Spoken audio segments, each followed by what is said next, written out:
Meus irmãos, vou convidar a igreja a abrir a palavra de Deus no Salmo 40, por favor, Salmo 40. Vou explicar por quê, vou expor o texto bíblico do Salmo 40 nesta noite. Eu que estou trabalhando com Atos dos Apóstolos, porque estou trabalhando com o conceito da igreja fundamental, da igreja nascente, e trazendo aos dias atuais as aplicações de uma igreja relevante mesmo, de uma igreja sustentada mesmo, de uma igreja com sentido claro de quem Deus era, de quem as pessoas eram, e de como a sociedade era, e como interagir, como viver, né? A igreja primitiva, que nós chamamos, foi uma igreja que mudou a história do mundo, porque a partir da igreja primitiva nós temos isso que nós vemos como igreja. Então, nós temos uma origem, e quando voltamos à origem, é sempre magnífico, porque de lá vêm as instruções necessárias, porque a igreja tem um princípio de voltar sempre ao início para saber como foi a instrução primordial.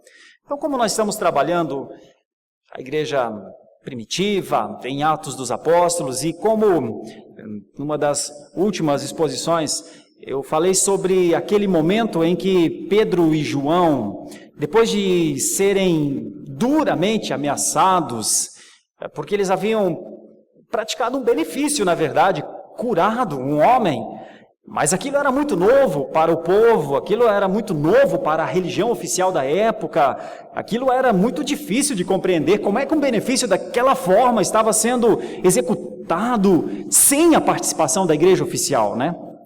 Então, era difícil para os fariseus, saduceus e outras instituições da época entenderem como Deus trabalhar tão poderosamente. Não, eles não conseguiram entender, era melhor não entender e era melhor que se parasse aquilo. Tinha que parar, não? Porventura, aqueles homens reproduziriam toda a confusão que o Nazareno já havia provocado, então havia uma pressão muito forte. E eles, ao receberem essa pressão, eles voltam, isso está narrado lá em Atos 4, você não precisa abrir, mas só para contextualizar. Então, eles conversam, quando Pedro e João voltam para a igreja, eles dizem, olha gente, as coisas podem ficar muito ruins para frente, porque despertamos a ira dos homens agora.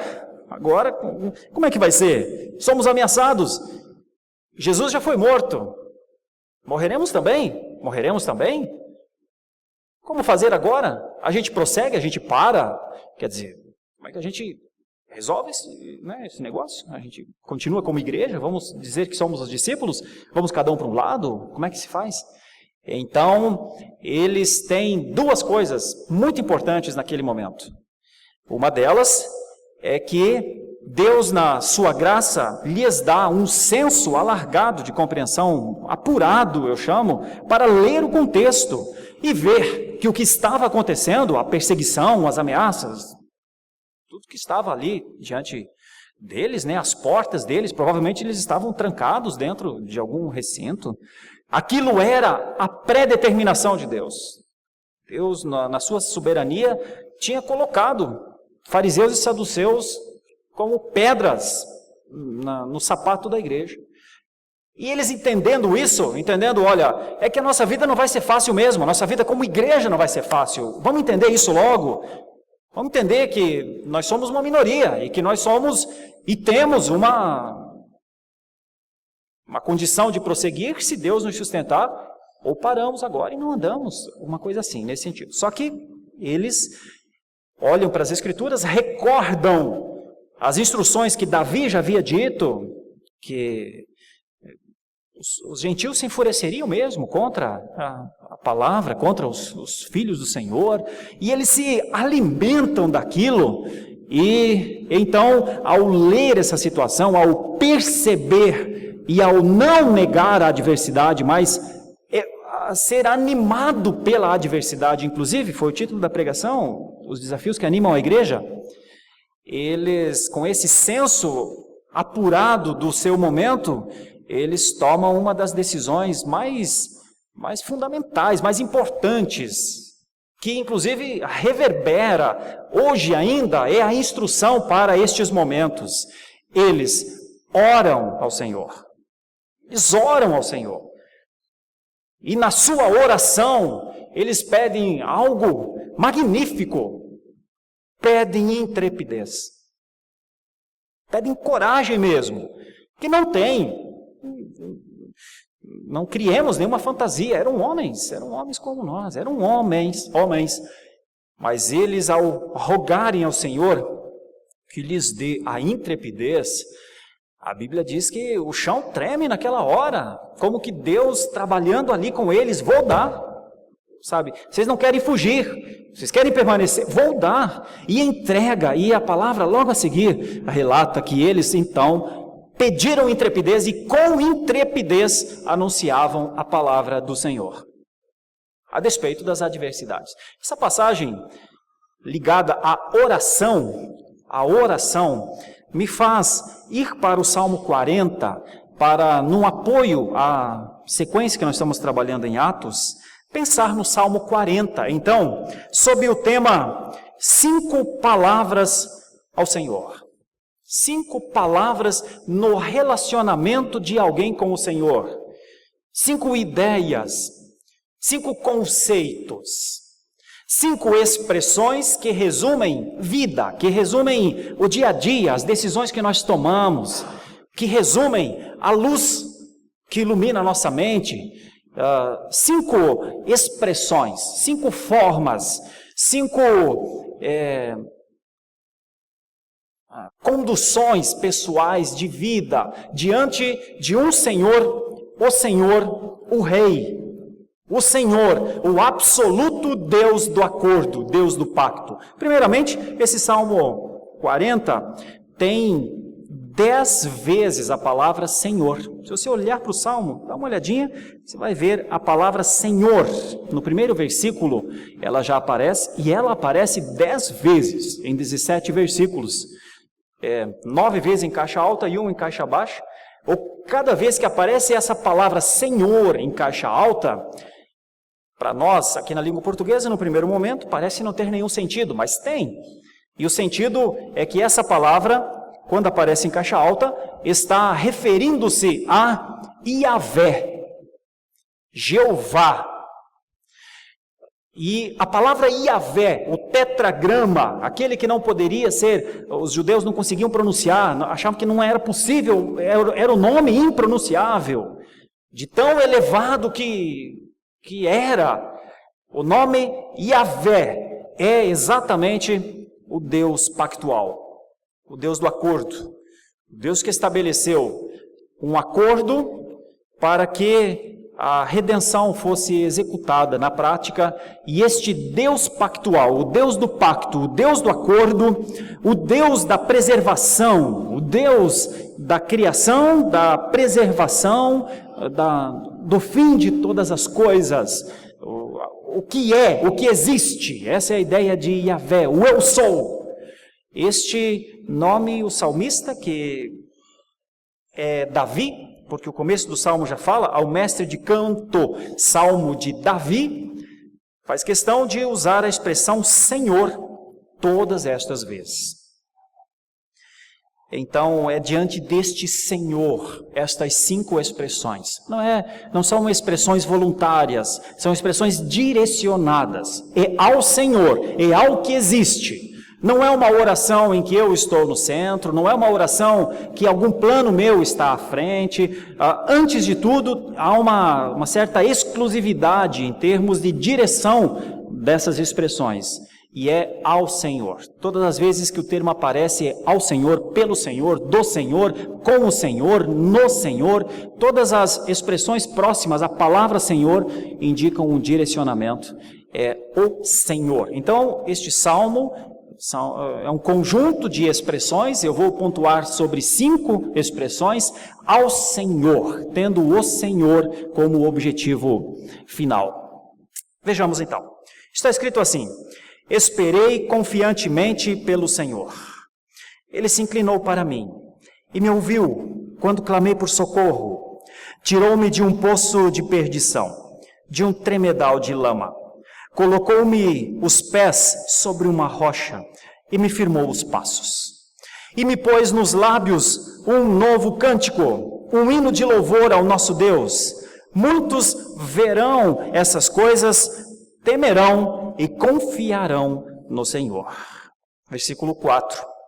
Bem-aventurado o homem que põe no Senhor a sua confiança, e não pende para os arrogantes, nem para os afeiçoados à mentira. São muitas, Senhor, Deus meu, as maravilhas que tens operado, e também os teus desígnios para conosco. Ninguém há que se possa igualar contigo. Eu quisera anunciá-los e deles falar, mas são mais do que se pode contar. Sacrifícios e ofertas não quiseste. Abriste os meus ouvidos, holocaustos e ofertas pelo pecado não requeres. Então eu disse, eis aqui estou.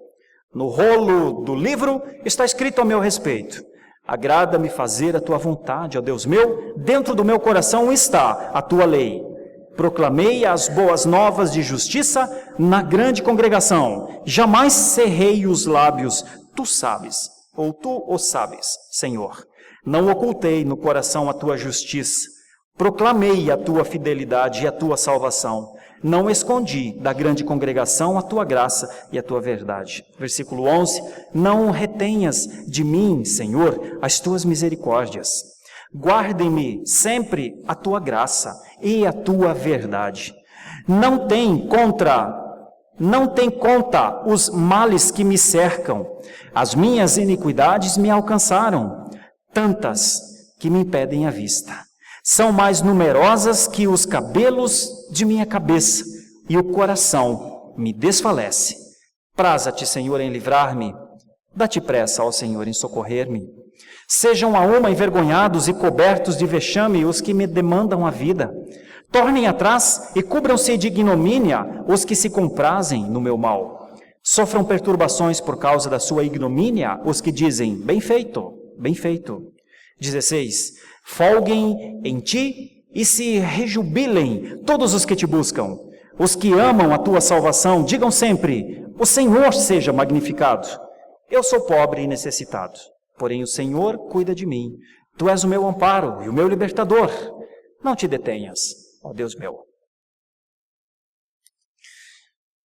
Queridos irmãos e irmãs, o Salmo 40, num primeiro momento, ele tem uma divisão natural. A divisão que vai do versículo 1 até o versículo 10. E quase todas as palavras aqui, elas aparecem no passado. Veja, esperei, passado. Ele se inclinou, passado. Me ouviu, passado. Quando clamei, passado.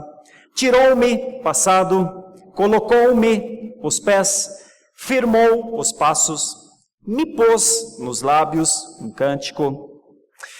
Veja, versículo 4 para frente, o 5, ainda reconsiderando todas estas coisas, levam ao versículo 6. Abriste, primeiro, ofertas não quiseste, abriste os meus olhos. O versículo 7, eu disse, passado. O versículo 9, proclamei as boas novas de justiça. E o versículo 10, não ocultei no coração a tua justiça, proclamei, passado, não escondi da grande congregação a tua graça e a tua verdade. Então essa é uma divisão natural, apenas para mostrar que talvez este salmo, ele esteja relacionado com algo que Deus tenha respondido na vida de Davi. E essa maneira, então, de ele colocar tudo isso, mostra exatamente que Deus provavelmente respondeu a uma oração anterior do salmista Davi. É uma história de vida. É uma história relacionada ao seu dia a dia. E do versículo, então, 11 para frente, nós já começamos a ter as expressões no presente. Veja, não retenhas, guardem-me a tua graça e a tua vontade. não tem conta os males que me cercam, tantas iniquidades que me impedem a vista. O versículo 11, praza-te em livrar-me, dá-te pressa na lida com o dia a dia das demandas, tornem atrás, cubram-se de ignomínia os que se comprazem, sofram perturbações. O 16, folguem em ti, se rejubilem. E mais ainda o 17, tu és o meu amparo, não te detenhas. Então, note que a primeira parte do Salmo é toda voltada ao passado, e a segunda parte do Salmo é toda voltada ao presente. O que nos leva a pensar que o salmista Davi estava aqui expressando um relacionamento existencial no passado, só que não porque ele havia passado por essas situações, a sua vida estava necessariamente um mar de rosas. Então ele recorre ao Senhor, provavelmente nessa mesma busca. Ele continuava com problemas que precisavam ser expostos diante do Senhor. É possível que este salmo represente um momento que Davi estivesse em luta militar. É possível que o salmo mostre um momento de perseguição, um momento de ameaça. Exatamente, ou muito próximo do que estava acontecendo com Pedro e João, lá em Atos 4, como nós já vimos. Então, este é um momento para pensar na vida. Os melhores momentos para pensar na vida são os momentos que alguma coisa nos chama a atenção. Os melhores momentos para se pensar acerca da nossa vida de fé, da nossa vida dentro de casa, é quando alguma coisa parece ser uma nota dissonante que nos chama a atenção. É aquele apitar fora de hora, é aquela palavra que a gente fica, mas será que é isso mesmo? E a vida do cristão, ela é trabalhada muitas vezes nos sobressaltos. Dá um exemplo. Tudo anda bem na família, está todo mundo saudável, está todo mundo... Não precisa nem imaginar em ir ao hospital, não precisa nem conhecer nenhum hospital, são todos perfeitamente bem alimentados, está tudo bem. De repente surge uma doença. Quando surge a doença, vem todas as preocupações. Por que é que nós não priorizamos um plano de saúde? Por que é que nós não revemos a nossa questão alimentar? Por que é que nós não ajustamos, fazendo educação física, para que tenhamos um condicionamento mais adequado? É isso que eu estou querendo dizer. Quando tudo parece estar indo bem, parece que nossa mente entra numa certa dormência. Mas quando alguma coisa acontece, a gente, temos que pensar. Vou dar um outro exemplo. A gente mora 30 anos numa rua e esquecemos a nossa porta aberta muitas vezes, de tanto... A gente conhece todo mundo. Hoje, foi almoçar na casa do Tiago e da Tânia e ele falou, aqui a gente conhece todo mundo, sabe o nome das pessoas. Eu me lembrei do tempo que eu morava numa rua que conhecia todo mundo. E a gente se acostuma a viver assim e a estar tranquilo com uma vida assim. Mas se de repente a gente fica sabendo de um assalto que aconteceu na rua, em algum lugar, a primeira coisa que a gente pensa é, vou pôr grades aqui, vou trocar para chave tetra, vou fazer monitoramento 24 horas. E a gente, é por quê? Porque esse aconteceu. Pois bem, na nossa vida cristã, é assim também. Se é assim em todas essas áreas, por que não na nossa vida de cristãos? É assim também. Então, pessoas que vivem normalmente com suas famílias dentro de casa, nunca enfrentaram nenhum problema, nenhum risco de adultério, nenhum risco de perda dos filhos para as esferas sociais, está andando tudo maravilhosamente bem. Mas, de repente, uma percepção. De repente, um ouvir, um tom, um timbre que um filho fala, o pai já, tem alguma coisa aqui, tem alguma coisa estranha.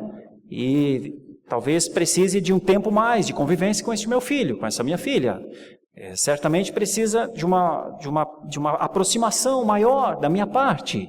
São formas, são aqueles sobressaltos que na graça soberana Deus usa. E aqui nós parece que temos uma situação semelhante.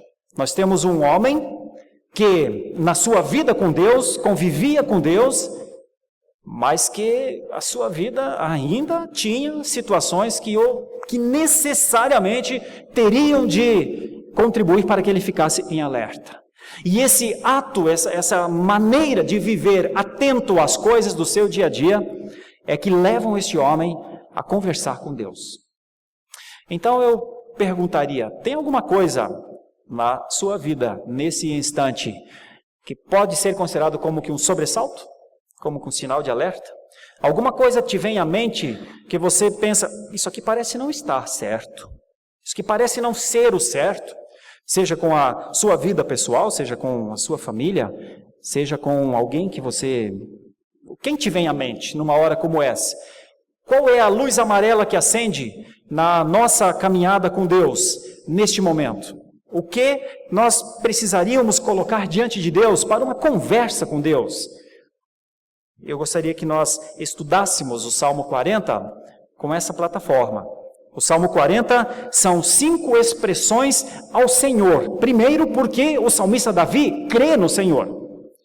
Então não são orações ao vento, não são orações para poemas, não são orações para ficar escritas, não. São expressões de alguém que crê em Deus, que crê no Senhor. E por isso ele se expressa dessa forma. Vamos ver a primeira expressão? Eu vou ler os primeiros 3 versículos, na verdade eu já li, então vou pontuar aqui. Eu vou chamar estes primeiros 3 versículos, a primeira expressão que Davi tem ao Senhor é de gratidão. São ações de graças.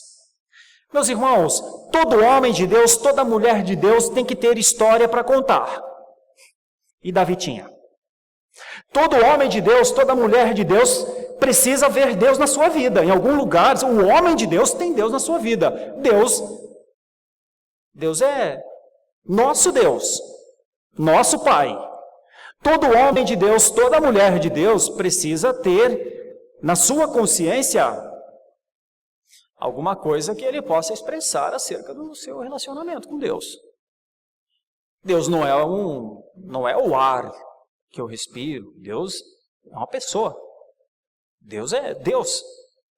Deus é aquele que tem no seu poder condições de, pelo seu braço, interferir em qualquer situação, em qualquer história. Então, primeiramente, aos homens e às mulheres de Deus que o conhecem através de Jesus Cristo, tem história para contar. Não tem como ser um filho de Deus sem reconhecer os atos soberanos de preservação, de condução de Deus. Pois bem, veja como foi isso com Davi.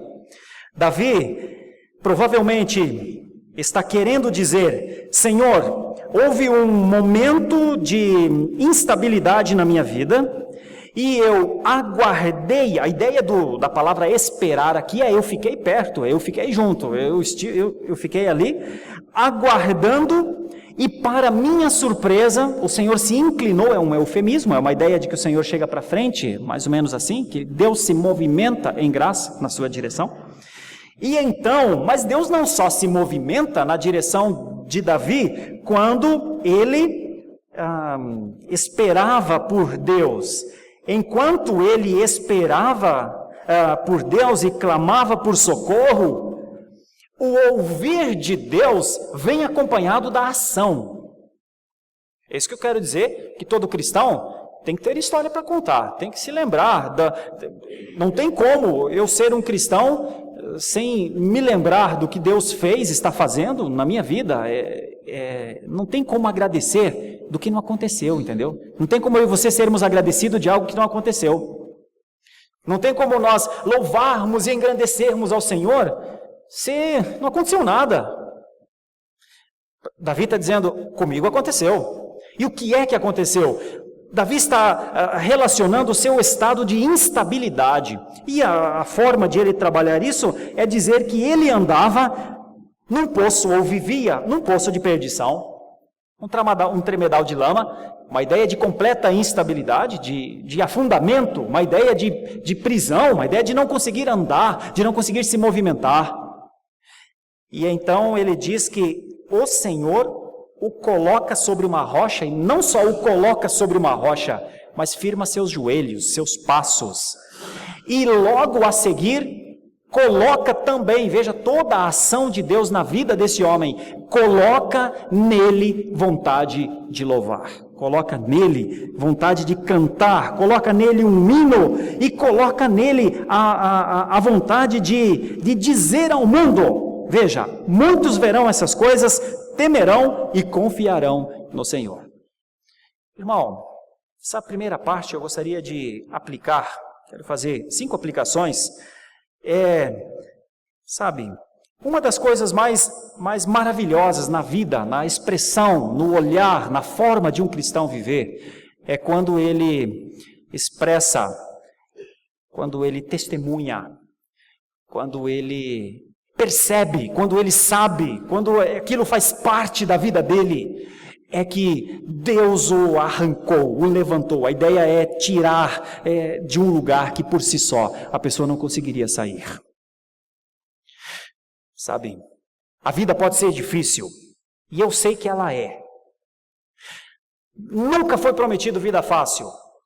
Se a Bíblia não prometeu, eu também não posso prometer. Eu penso, inclusive, que a vida tende a ficar cada vez mais difícil. Mas não é que eu seja pessimista, eu sou otimista para que possamos enfrentar os dias mais difíceis da nossa vida. Talvez hoje, a nossa geração não seja requerida até ao nosso sangue. Só que eu não posso dizer isso dos meus filhos, e você não pode dizer dos seus. Então, se você puder fazer alguma coisa de bem para os seus filhos, prepare-os para eles enfrentarem um mundo pior do que o mundo que você vive hoje, porque aí você não o engana. Você dá a ele a condição de ler o contexto. Seu filho, meu filho, nossos filhos, no que depender de nós, precisam ser mais crentes do que nós. Nossos filhos não podem ser menos crentes do que nós, não podem ter menos fé do que nós, porque o mundo ficará pior. Eles necessitarão de um tipo de fé, pai, maior do que a sua. Porque hoje nós não somos demandados na nossa fé ao ponto de termos que entregar as nossas próprias vidas. Só que nossos pais, nossos ancestrais já tiveram de fazer isso. Nesse momento, aqui, neste lugar, talvez isso não aconteça com você. Só que talvez eu e você precisemos preparar os nossos filhos para isso. Então, viver com esse nível de realidade é de suma importância para que, quando em meio aos momentos difíceis da nossa vida, e percebermos a ação de Deus, possamos ter gratidão nos nossos lábios. Por isso eu reforço, irmãos, o cristão tem que ter história para contar. O cristão tem que ter claro o que aconteceu na sua vida, do que ele foi salvo. Sabe, não tem como entender a salvação se não entender a queda. Não tem como entender que se é salvo, se antes não entender que se era perdido. Porque a salvação não é um ajuste que foi feito em nós.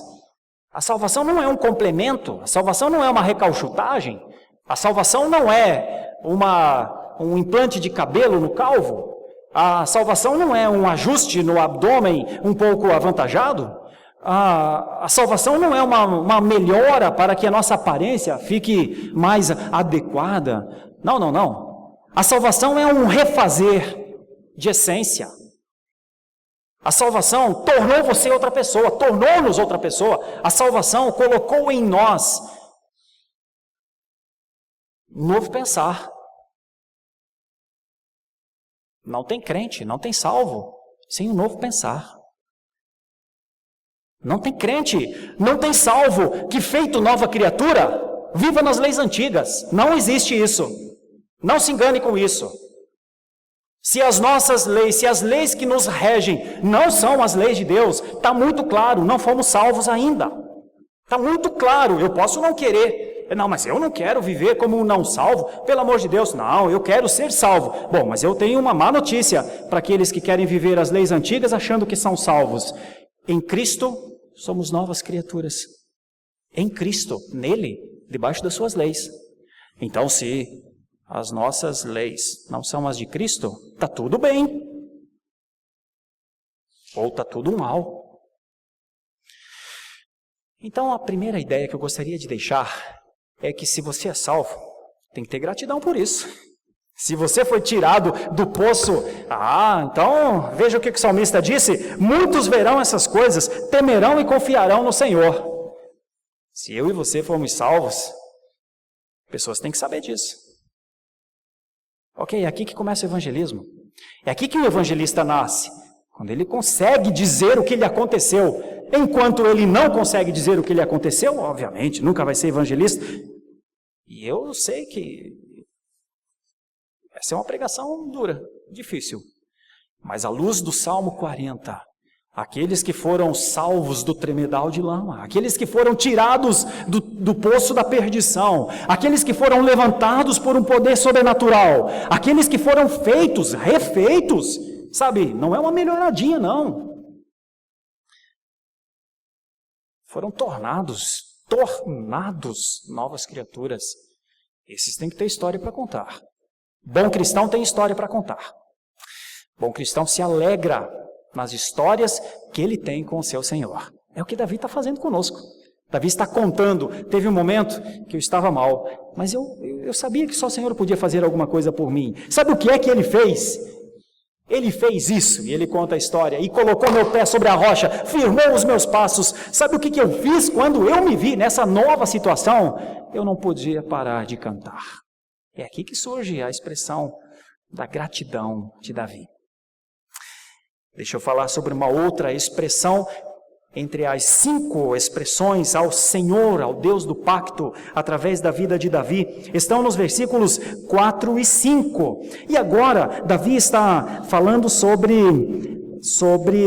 um tipo de felicidade. A expressão bem-aventurado é uma expressão muito semelhante àquela que Jesus expressou quando falou das bem-aventuranças, lá no livro que está registrado no livro de Mateus, no Sermão do Monte, Mateus 5. Então, bem-aventurado é o homem que entrega o seu destino ao Senhor, não se associa com as pessoas soberbas, com os mentirosos.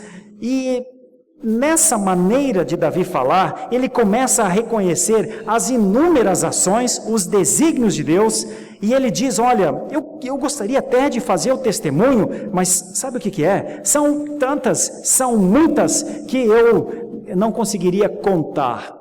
O que tem nessa passagem que eu chamo de uma segunda expressão, uma ênfase no relacionamento de Davi com o seu Senhor, que é a confiança no Senhor.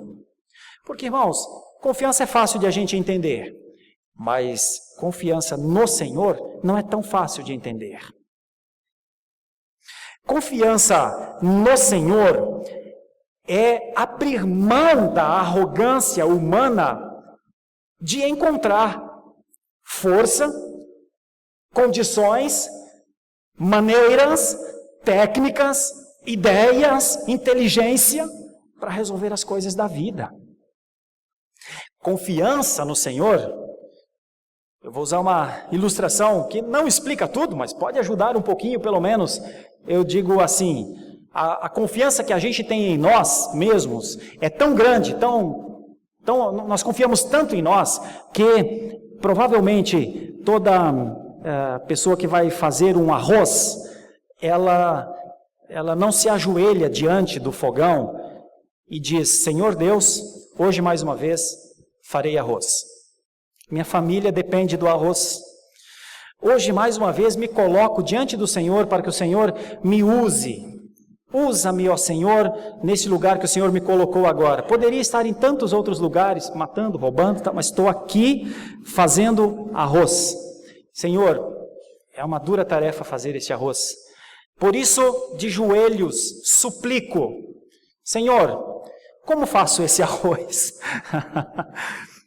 Ok, nenhuma pessoa dotada na cozinha, como eu conheço muitas irmãs aqui, precisam fazer essa oração. E por quê?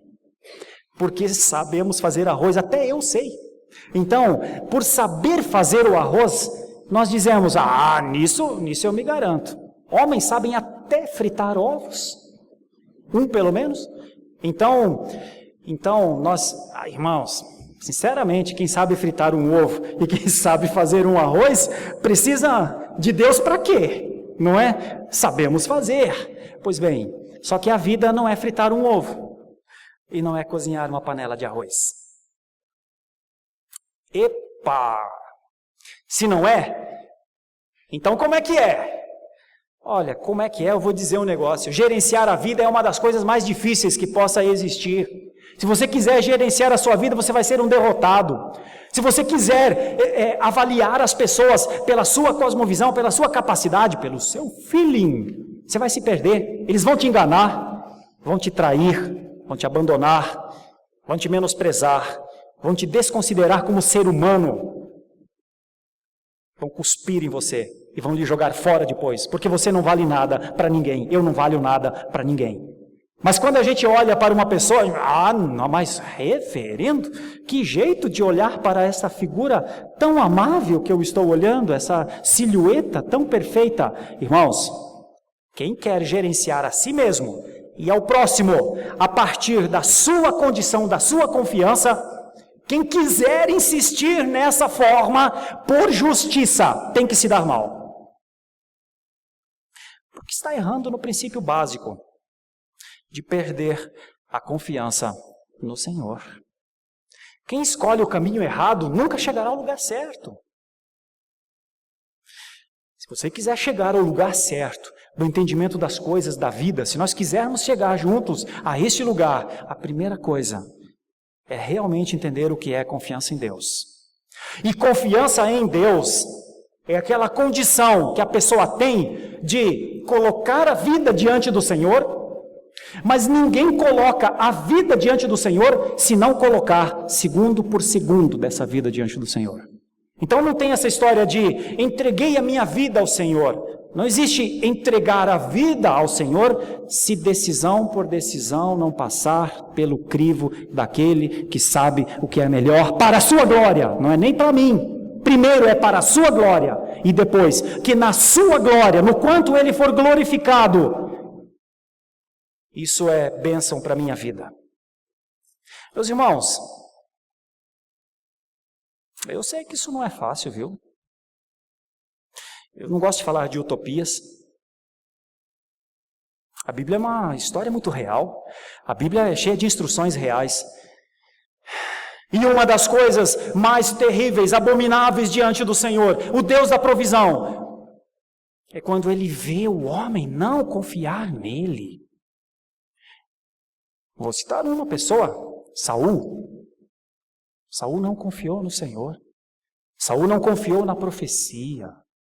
Saul não entendeu, não aceitou, não conseguiu dizer, Senhor, parece difícil, não me parece ser fácil este momento, mas se o profeta falou,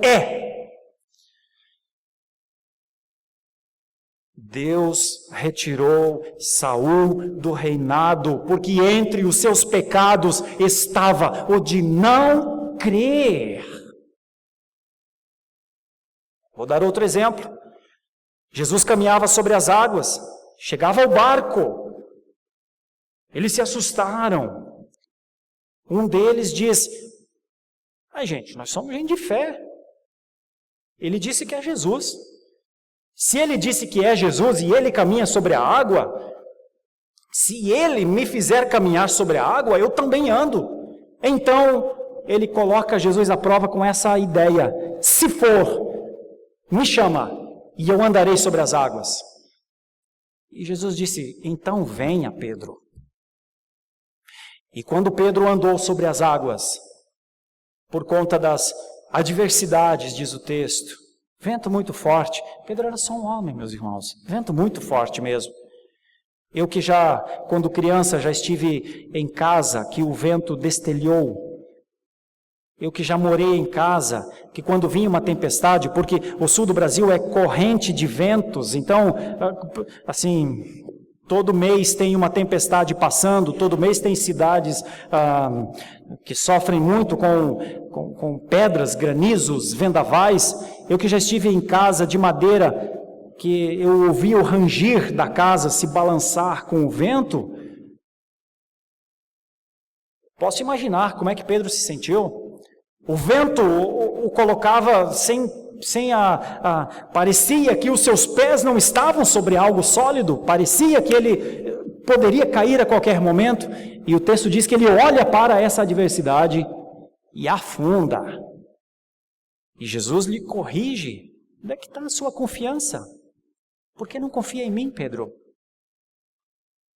Então, meus irmãos, bem-aventurado o homem que põe no Senhor a sua confiança, porque essa é a razão da felicidade. Um homem que confia em Deus, segundo o texto bíblico, é feliz. Não é porque eu acho que é feliz. Segundo o texto bíblico, um homem que põe a sua confiança no Senhor é bem-aventurado.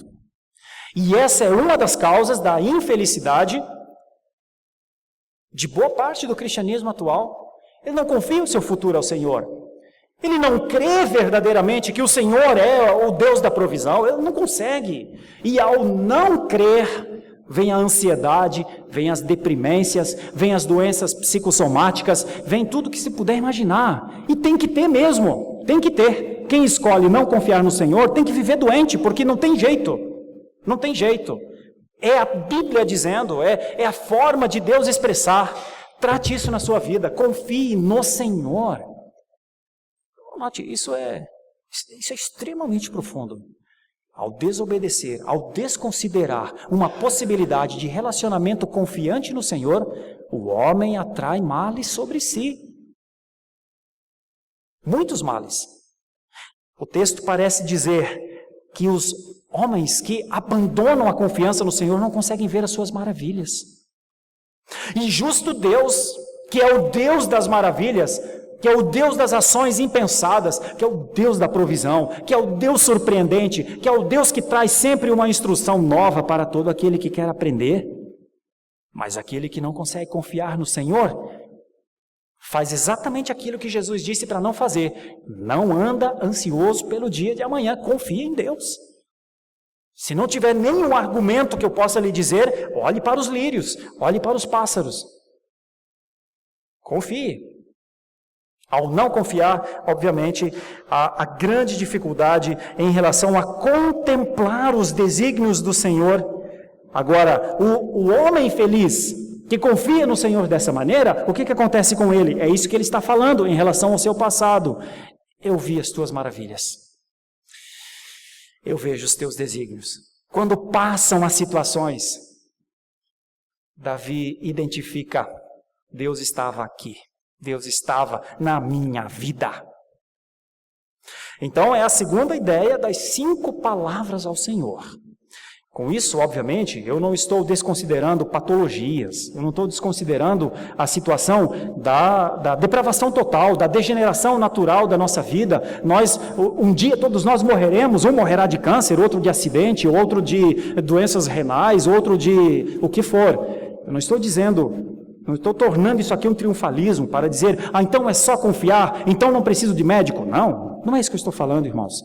Estou dizendo que um homem e uma mulher pode ter uma vida, uma emoção saudável, um jeito de olhar para a vida de uma maneira livre das amarras, das coisas que prendem, incomodam, tiram o sono e que passam por um ato de confiança no Senhor, não em nós, no Senhor. Veja a terceira palavra. A terceira palavra está dos versículos 6 para frente, e me chama a atenção porque é a passagem mais extensa do Salmo, e eu vou chamar essa palavra, essa expressão de o ato de consagrar-se, a consagração. Então, 3 palavras de 5, gratidão, confiança e consagração. Como é que se dá o conceito de consagração na vida de Davi? A primeira coisa que Davi reconhece é que sacrifícios ele já sabe que Deus não quer mais. Então não é pelo ato de fazer alguma coisa ao Senhor que a gente se consagra ao Senhor. Então ele começa a desenvolver a ideia de que a alegria do Senhor, a satisfação do Senhor, não está exatamente nos ritos, nos hábitos, nos costumes. E é interessante notar isso, porque nesse tempo o que mais se fazia na religião judaica era exatamente os ritos, os costumes, as práticas, as ordens, era para que eles fizessem. Só que o que é que Davi percebe? Davi percebe que Deus está olhando algo anterior aos ritos, a sua vida. Davi percebe que não é só chegar com o bezerro para sacrificar, não é o ato do bezerro sendo sacrificado que agrada o coração de Deus, mas é a intenção daquele que traz o bezerro. Irmãos, isso é fundamental, porque os atos são externos, mas as intenções são internas. Isso é fundamental, ao mesmo tempo que é preocupante na nossa relação com Deus, que é a consagração do coração, da vida, da alma. O que tem que ser puro em nós não são nossos atos externos, tem que ser a intenção que produz os nossos atos externos.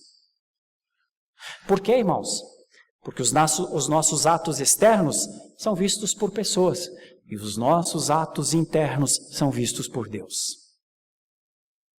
Irmãos, existe uma ideia dominante de uma consagração externa nos nossos dias. Existe uma ideia dominante que se eu me consagrar externamente, se eu fizer uma coisa, um benefício, um beneplácito, uma boa obra, uma boa coisa, e as pessoas virem aquilo e validarem aquilo que eu estou fazendo, tem-se uma ideia que então eu fiz o que é certo, já que alguém disse, parabéns, você fez o que é certo. Ok, hipoteticamente, usando um exemplo, você está no trânsito e alguém vem ao vidro do seu carro e diz, me dá aí R$1. E você toma do R$1 e dá para aquela pessoa. E a pessoa que está do seu lado fala, puxa, parabéns, que coisa bonita você fazer isso, você atender a este necessitado dessa maneira. Quando, na verdade, as instruções de cidadania em qualquer cidade são para que não se faça isso. Mas fica parecendo que é uma coisa certa porque alguém validou, porque alguém disse, coração bom. Pronto, se alguém disse para mim que eu tenho coração bom porque eu faço isso, eu não vou deixar R$1 só. A cada pessoa que abrir a porta, eu vou dar R$1. Por quê? Porque eu tenho a ideia que isso é... então isso é o coração bom? Irmãos, a consagração externa só chega até o olho das pessoas. Se nós vivemos para sermos validados pelo que as pessoas acham de nós ainda não chegamos ao estágio da pureza da intenção no coração. Então esse texto parece demonstrar isso. E Davi, ao falar, olha, não são sacrifícios, não são ofertas, e por que eu estou dizendo que não parece ser a instrução dar o R$1 lá no farol? Porque provavelmente aquele R$1 que eu estou dando para aquela pessoa vai fazer mais mal a ele do que bem. Eu acho que está fazendo bem, mas fará mal. E fará mal por quê, meus irmãos? Porque o que aquela pessoa precisa não é o do R$1 para usar na próxima boca de fumo, no próximo local de álcool. Aquele R$1 fará muito mais mal a ele do que se tivesse algum outro tipo de benefício que o tirasse daquele lugar. Olha, isso são só instruções de cidadania. Mas às vezes perdemos essa noção do que é fazer o que é certo. Por quê? Porque a nossa consagração não deve ser validada, ou ela não fica para ser analisada pelas pessoas que nos conhecem. A nossa consagração precisa ser testada, analisada por aquele que sonda corações.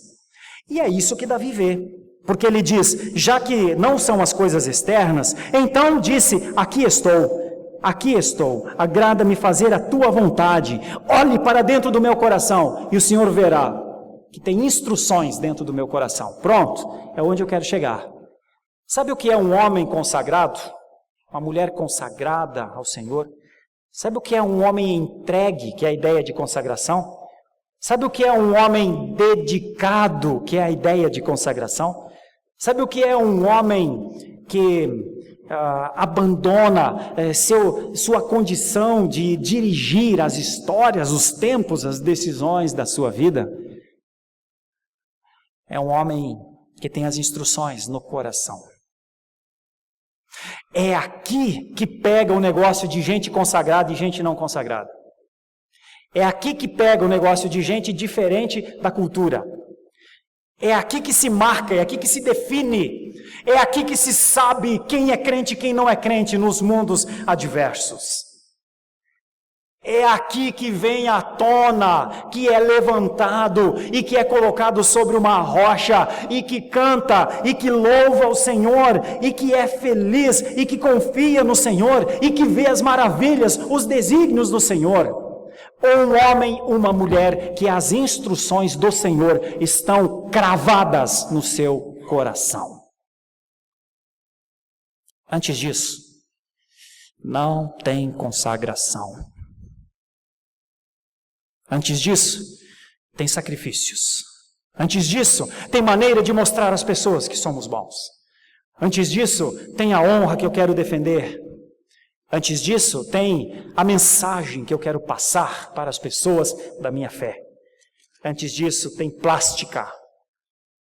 Antes do coração ser instruído pela lei do Senhor, tem estética externa.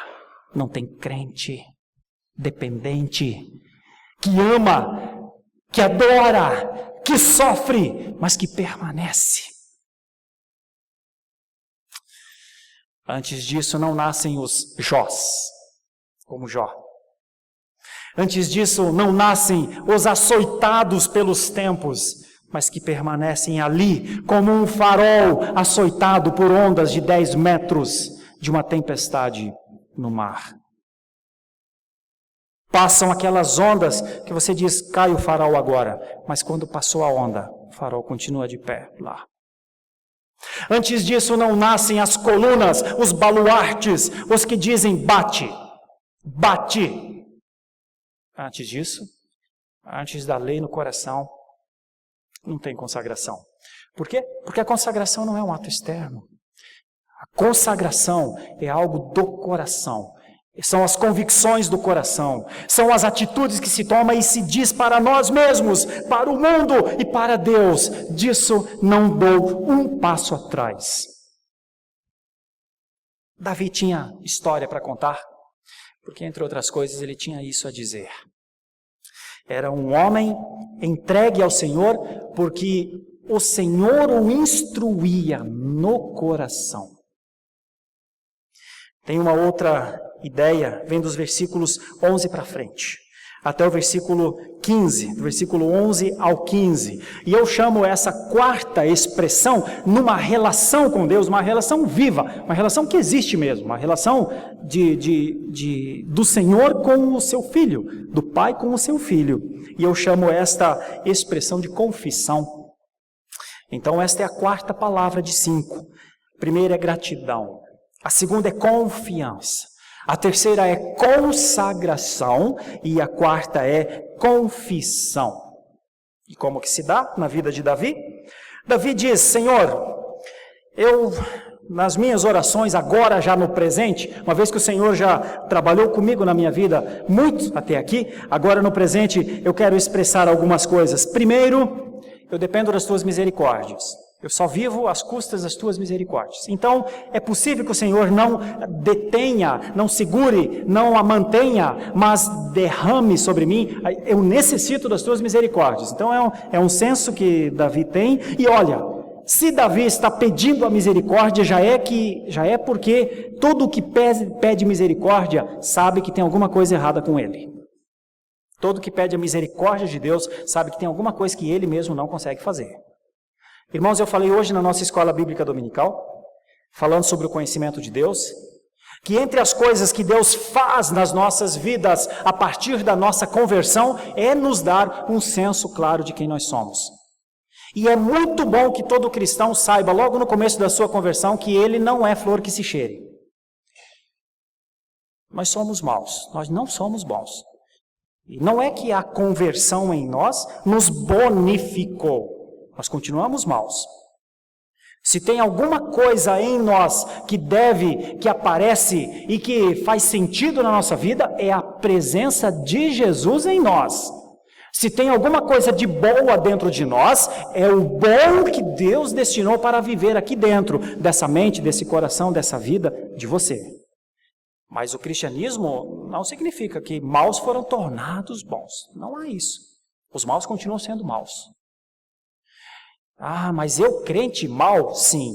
A melhor maneira de nós entendermos a nossa relação com Deus é quando nós comparamos a santidade de Deus com a nossa santidade.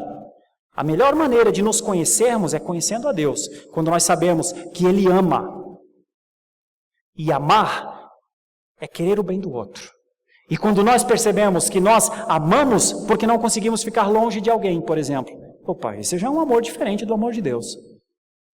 Ele pode estar mais no campo da possessão, pode estar mais no campo da paixão desenfreada, mas não amor. Mas nós achamos que é amor. E nós dizemos, eu te amo, mas na verdade nós estamos dizendo, eu me amo. Acredite, quase todas as expressões eu te amo são eu me amo. Acredite, acredite. Eu sei que não é bom ouvir isso, porque eu e você amamos ouvir eu te amo, não é? Acredite, aquele que fala eu te amo para você, é possível que ele esteja dizendo, na verdade eu me amo, porque eu tenho você, e eu vou manter você, porque eu me amo tanto que eu não vivo sem você, e eu quero você, porque eu me amo, porque você faz bem para mim. Olha, isso pode ter muitos nomes, menos amor. Pois bem, nós temos aqui um Davi sabendo que é um homem mau. Nós temos aqui um Davi sabendo das suas deficiências.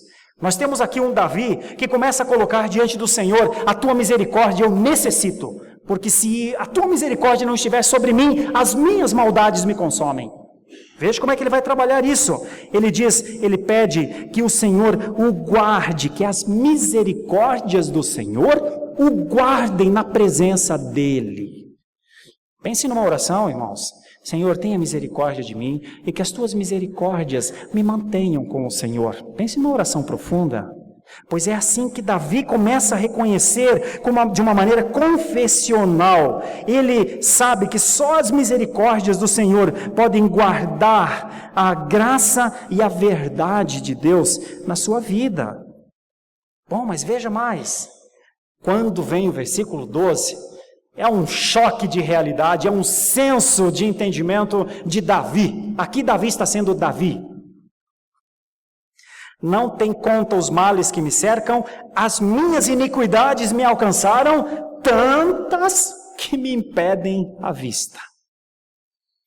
Sabe o que Davi está dizendo? Como ele diz em outro salmo, fui gerado em iniquidade, filho. Sou um iníquo. Tenho o mal dentro de mim. Tenho dentro de mim a capacidade explosiva de fazer mal às pessoas que estão do meu lado. Eu sou um mal ambulante, é isso que eu sou. É isso que Davi está falando. Isso não é muito fácil de coadunar com a nossa mente positivista. Sou bom, não é? Sou linda, não é? Sou perfeita. Tinha uma canção interessante que as crianças cantavam. Aos olhos do Pai, você obra-prima. Ok, isso tem a sua importância no sentido de criação, só que nossas crianças nascem, nossos adolescentes são, nossos jovens, nossos homens, nossas mulheres, nossos homens mais experientes, carregam dentro de si uma carga, uma herança, que se for entendida corretamente, passa a ser o entendimento que nós temos um inimigo dentro de nós, O maior inimigo não está fora, está dentro de nós. É a maldade possível. Ainda não somos assassinos, não é? Talvez nunca sejamos, mas não nos custa matar alguém com as nossas palavras. Do tipo, com esse não quero mais conversa. Esse aqui acabou para mim. Irmãos, quantas vezes ao longo da vida a gente diz isso? Com você não tenho mais nada. Então, queridos, Davi começa a se reconsiderar, começa a perceber, bonzinho, para quem eu estou querendo falar isso? A quem eu estou querendo convencer? Então, no relacionamento com o Senhor, um relacionamento de alma com o Senhor, precisa ter a confissão, precisa ter. Viu? Não tem como confessar pecados sem falar desse, daquele outro. Não tem assim, Senhor, me perdoe se fiz alguma coisa errada. Irmãos, isso é uma confissão hipócrita demais. Senhor, se fiz alguma coisa, me perdoe. Irmãos, é claro que fizemos, sempre fazemos. E fazemos isso naquela hora, naquele segundo, contra aquela pessoa, contra a nós, ou... Enfim, por quê? Porque no relacionamento com o Senhor é necessário um nível de verdade para que haja esse tipo de reconhecimento. Davi diz, são tantas que eu não consigo nem ver. São mais numerosos do que os cabelos da minha cabeça. O coração chega a querer parar de bater.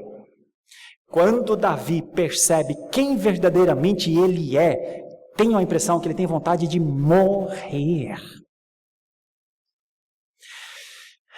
Porque a dor, o choro pelos seus pecados,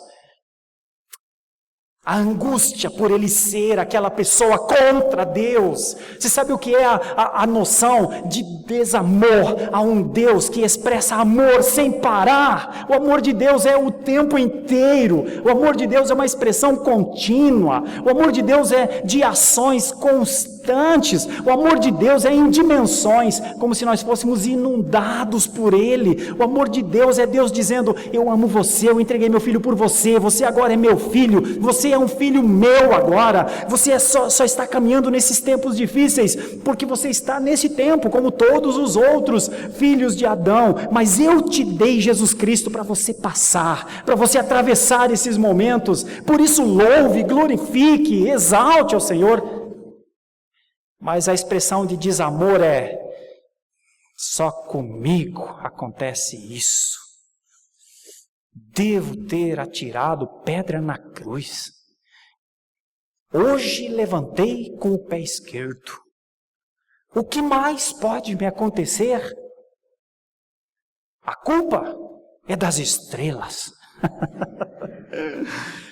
Não, a culpa é nossa mesmo. A culpa é nossa mesmo. É culpa por desamor, é culpa por inebriedade, no sentido de entender que nós somos essas pessoas. Que nós só vivemos por misericórdia e que nós não damos um passo sequer por qualquer constituição inerente às nossas condições. Irmãos, confessar pecados é uma das coisas mais difíceis que tem. Tanto é que quando confessamos pecados, dizemos, perdoa-me, Senhor. Perdoa-me, Senhor. Perdoa pelos nossos pecados. E às vezes colocamos no meio da oração uma oração bonita e tal, e em algum momento da oração a gente fala, Senhor, perdoa os nossos pecados, mas a verdadeira confissão sabe o que foi que a pessoa fez. Só há confissão, só há perdão pelo reconhecimento que a pessoa fez. Então, nós temos aqui uma quarta palavra, que é a confissão, que vai até o versículo 15, e é claro, aqui Davi usa uma expressão, uma busca por socorro, e diz que não gostaria de ver seus inimigos alcançarem vantagem sobre a sua vida, gostaria que, na verdade, aqueles que se comprazem no seu estado de mal, de pecaminosidade, fossem perturbados. Ninguém gosta de ouvir, bem feito por isso que te aconteceu, nem Davi. E isso também é um tipo de confissão. Senhor, eu tenho dificuldade com as críticas, eu tenho dificuldade com a forma como me tratam, eu tenho dificuldade com a forma como querem me corrigir. Senhor, eu não considero que as pessoas que querem me corrigir tenham autoridade para fazer isso. Senhor, não, eu não quero ser corrigido, eu quero que só me elogiem.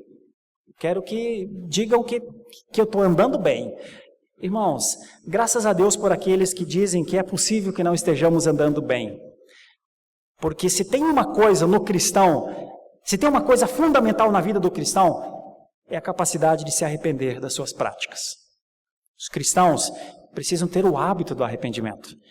Irmãos, nós erramos o tempo todo. Como é que não nos arrependemos o tempo todo? Irmãos, nós nos equivocamos em relação à percepção que temos das pessoas, percepção que temos da sociedade. Será que também não nos equivocamos em relação à percepção que temos de Deus? É possível que sim. Pois bem, nós precisamos nos arrepender da maneira como vemos Deus equivocadamente.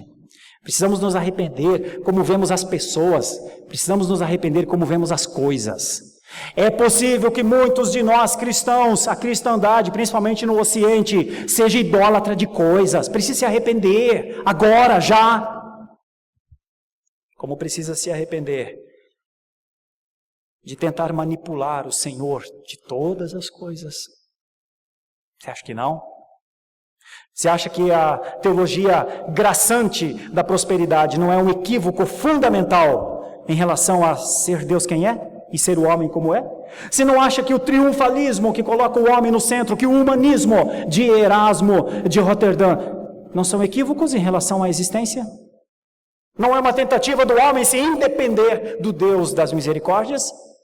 Certamente é. Certamente é. Por isso, feliz o homem que aprende o caminho do arrependimento. A sabedoria no arrependimento. Pois bem, eu vou para a última parte. Depois das 4 palavras já, nesse relacionamento que é possível ter, meus irmãos, de verdade, de vida com Deus, pelo menos 4 coisas. A gratidão pelas coisas que acontecem na vida da gente, a confiança, porque nós sabemos quem está dominando todas as coisas, a consagração do coração e não a consagração aparente, e a confissão, porque um cristão sabe quem ele é, sabe quem ele é, e não há vergonha para nós sabermos quem nós somos. E por isso o caminho do arrependimento é o caminho que leva o cristão de volta aos átrios do Senhor. E vem a 5ª expressão, que às vezes nos falta, e eu tenho dito isso, conversado com a igreja, tenho trabalhado nos nossos núcleos de sustentação. Irmãos, a 5ª palavra é alegria. A 5ª palavra é aquela alegria que brota, que as pessoas veem que você é uma pessoa alegre. Sabe, a alegria aqui nesse texto é tão maravilhosa, a palavra, porque as expressões são folguem. Nós não usamos mais essa expressão folguem, né? Mas é uma ideia de comemorem. É uma ideia de vibrem. É uma ideia de movimentem-se. Mais movimento entre nós, é uma ideia assim. E em ti se alegrem todos os que te buscam, os que amam a tua salvação. Digam sempre: o Senhor seja magnificado. O Senhor seja honrado, o Senhor seja engrandecido, porque na alegria da salvação, meus irmãos, nós dizemos a um mundo morrendo que estamos vivos.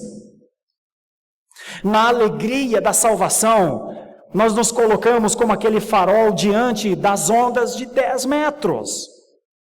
Com a alegria da salvação, com a expressão da alegria da salvação, nós entendemos as adversidades como Paulo entendeu a sua adversidade, estando preso em Roma, escrevendo aos Filipenses: alegrai-vos Eu só tenho uma coisa a lhes falar: vivam felizes, alegrem-se. Outra vez eu digo: alegrai-vos no Senhor. E os filipenses que recebem a carta falam: mas como é que Paulo fala um negócio desse? Como é que ele pode querer que a gente se alegre? Não, devia dizer: chorem, porque estou preso, veja o que me aconteceu, fui traído e agora estou aqui. Não! Sabe por que é que Paulo tem essa consciência? Alegrem-se no Senhor, pelo sentido teológico. Paulo diz: alegrem-se. Porque para o Evangelho estar livre no Ocidente, eu precisava estar preso. É Paulo preso para que o Evangelho esteja livre. Está entendendo? Se Paulo não está em Roma, não tem Evangelho a partir da capital do mundo daquela época. Não tem cartas para aquelas igrejas, não tem instrução para aquelas igrejas andarem no caminho. Se tinha um lugar para que Paulo estivesse, era Roma. E como é que ele chega a Roma? Ele não chega como o grande pregador de Roma. Ele chega preso, algemadinho mesmo. E então isso na cabeça dos crentes é: já perdemos Jesus. Já estamos sabendo de apóstolo sendo morto. Nossa derrota agora vai se completar. Paulo está preso. Choremos, meus irmãos, as coisas não vão bem. Aí Paulo escreve: epa. Vamos entender Deus direito? Vamos entender que quem está no comando disso é Ele. Alegrai-vos. Alegrem-se no Senhor. Bem-aventurados são os que buscam o Senhor, os pacificadores, os que choram, os que são perseguidos. Mas veja, isso não quer dizer que não haverá perseguição. Haverá e precisa ter. E nós precisamos de mais perseguição contra a igreja, irmãos. Há de ter mais perseguição contra a igreja. Mas junto disso, os cristãos, com a sua alegria na salvação, reagirão. Por que eu digo que falta, irmãos? Porque as adversidades, eu sei que são muitas vezes nós damos ao conceito de adversidade o direito de estabelecer o humor que a gente terá.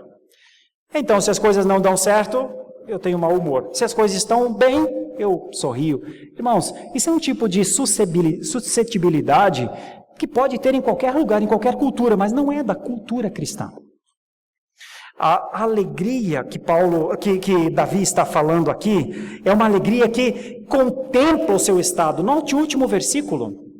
É um homem que diz que a alegria é importante, que haja júbilo em todos aqueles que reconhecem que o Senhor é o líder, o magnífico, essa é a ideia, né? Mas ele diz: eu sou pobre e necessitado, porém o Senhor cuida de mim.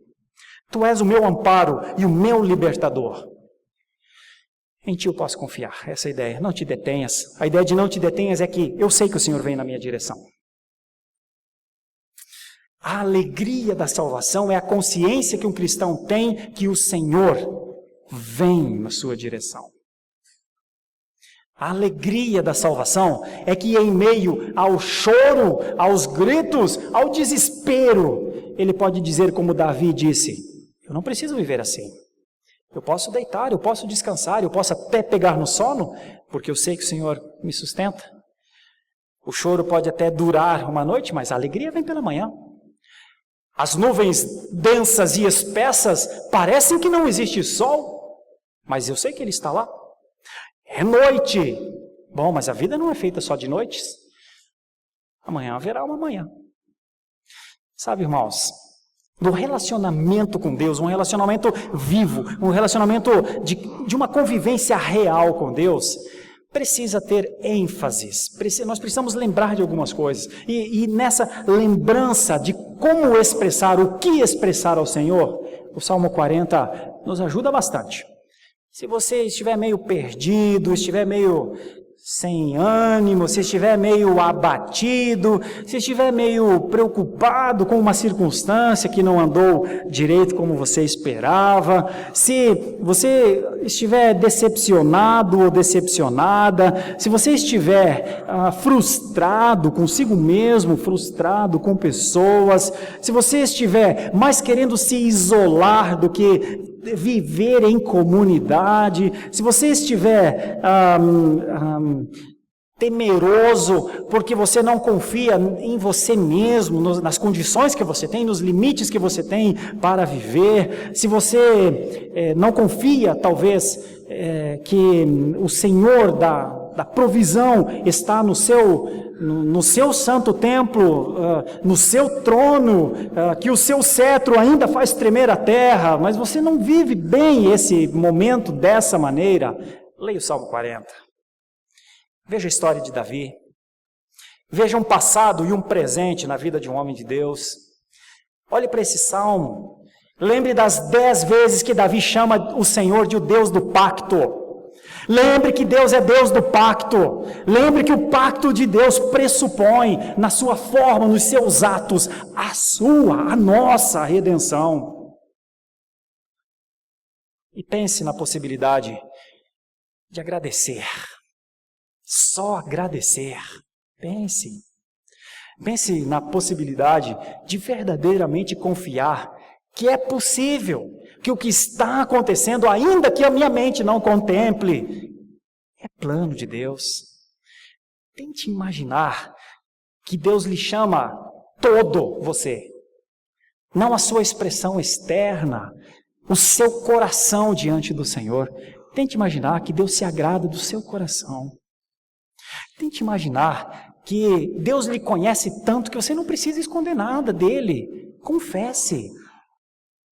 A arrogância humana nos impede de confessar, mas a humildade quebranta nossos corações.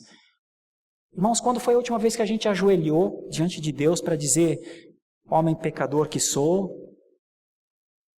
Esse irmão.